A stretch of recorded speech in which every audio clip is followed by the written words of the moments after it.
Hello, Sarah of SEK Handmade here, and today I'm excited to share with you how to add a cord to the handles of crochet bag.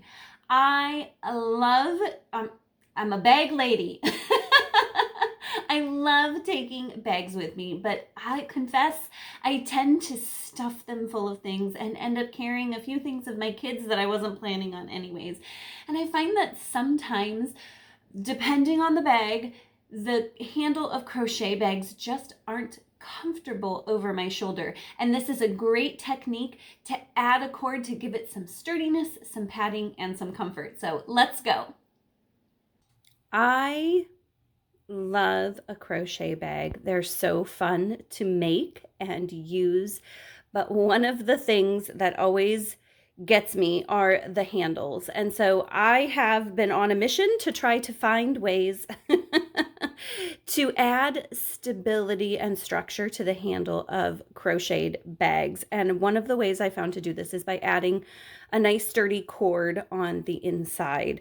I'm using a 4mm cord today. This actually happens to be macrame cord. It's just what I had on hand, but you can also find a great cording to add to bag handles in the upholstery section of your craft store. So where you would go to find things to like upholster chairs and stuff.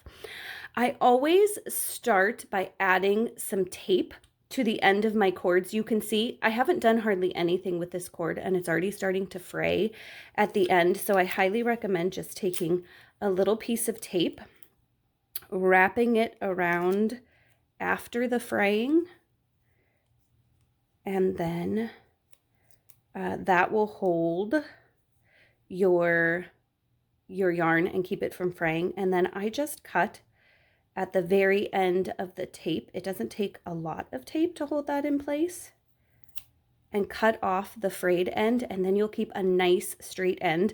I've also found that if I'm using this in a bag where I connect the two ends of the cord together at the end, having those pieces of tape makes sewing the two ends together easier. So highly recommend starting off by taping off your ends and trimming them so that you have nice clean ends to work with on your cord. Now I'm gonna set my cord aside and I'm gonna pick up my yarn. You can choose to do this if you're adventurous to any bag pattern that does not call for this and has kind of an open cord, or you know what, you can, hey, be adventurous, have some fun, add this to a pattern that doesn't call for it, and see if you can work out to add a cord you prefer to your bag pattern. I strongly believe that once you buy the pattern, it's yours to, gently modify to your level of adventureness, however adventurous you feel. And that may be changing up the handle so that you make it a handle that's more comfortable for you to wear.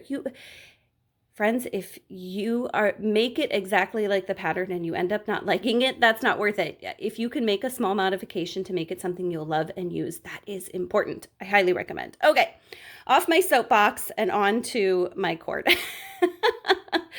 So what I'm going to do is I'm going to create a cord that's just single crocheting in a continuous round. We're just going to go round and round and round and round and round. So it's going to be hollow in the middle, and then we're going to place this cord in the middle. Could you crochet your entire cord and then thread the cording through the center? Yes. I'll be honest with you. I tried that though with a 48 inch cord. It was not an easy task because my crochet fabric stretched and flexed and made it hard to pull the cord through. So I highly recommend this. It's a little finicky to get started, but once you get rolling, it's really not that hard. So you're going to chain, I'm going to say also, you can do this with any size cord. So if you're thinking like, what's the point of that, Sarah? That's a really thin cord. I want my strap to be thicker. Buy a thicker cord and then you're going to chain as many stitches as you need to work around this cord. And then we're just going to get going in a continuous loop. So I have my, I'm going to start with my cord. So I'm going to do 2, 3, 4, 5, 6. And I'm going to be working in single crochet. So keep in mind that one of those is going to be a turning chain for this first one. So you want to make it 1 stitch longer than you're going to need. So I'm going to do 7 so that I end up with 6 stitches.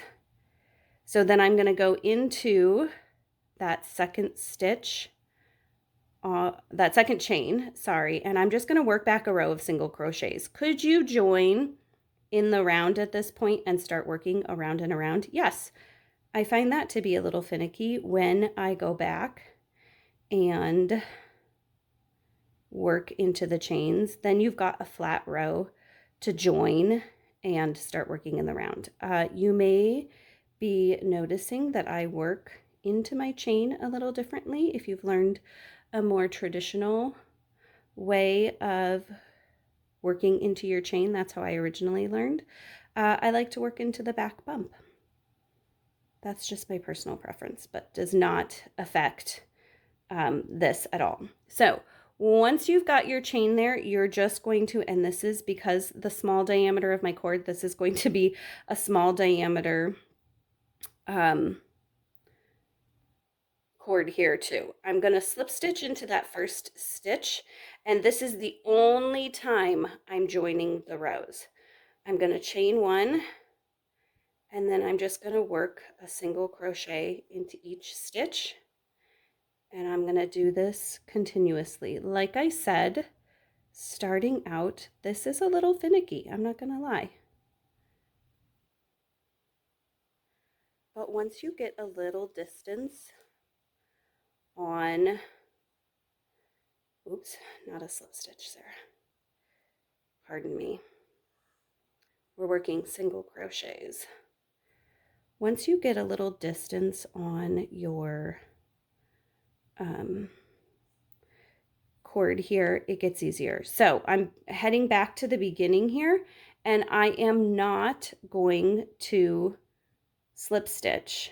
I'm just going to keep working into the stitches in a continuous round. So that's the last stitch of my round, and this is the first stitch. I'm just going to work into it. I'm not going to slip stitch and join. If it makes you more comfortable to join, you can do that. I just find it to be an extra step that's not necessary. Single crochets are such a short stitch that they don't, when working in they can be worked in a continuous round, I guess I should say, and you're not really going to see a difference. So see, I've already passed that beginning point again, and you get to the point where you just can't even see the beginning of round. You only notice it because your tail is coming by, and you just work around and around and around. Now, I would go a little distance here. You can see you're starting to see the shape of my cord here. I'd go a little distance, but I wouldn't go crazy. The further you go, the harder it is to get that cord into the center. So once you've gone a little ways, I think I've gone, I don't know what, 3 rounds here maybe. Go ahead and pull your loop up high. You don't want to lose that, or stick it on a stitch marker. And then you're just going to take your cord and thread it through. And I would take it all the way out the other end so that it doesn't start to come undone. That doesn't have to be significantly out the other end. But then you can kind of hold on to it as you work. And you're just going to continue working continuously in the round around your cord. Now you can see my cord has quite a bit of space around inside my crocheted cord, and that's, you know, a matter of personal preference and some trial and error. Now you can see I can just keep working my single crochets around my cord. And again, this is something that as you start out is going to take a little practice, but as you get going, I really think you're just going to fly. And you're going to be thanking yourself for dealing with this kind of awkward beginning when you don't have to try to thread that cord through a whole bunch of crocheted fabric here. Once you've gotten all the way around the length you want, and make sure you don't lose that completely inside or you'll be sad. Once you've gotten completely around your cord, you're going to want to sew the ends of your cord together, and then you're going to want to sew the ends of your crochet fabric together, and this will hold your cord and your crochet fabric in place so that you can have a nice sturdy handle. And that is how you add a cord to a crocheted bag handle. It is always my goal to help you grow confidently in your craft, and I hope that I have done that today. I would love it if you would like, subscribe, turn on notifications so you don't miss out on any of my tips and tutorials. Guys, I want to encourage you to be confident in your skills and go ahead and test out making little modifications like adding a cord inside your crochet handles to make a project the most useful and usable and well loved by you. That's always the goal. Thank you so much for watching today, and happy crafting!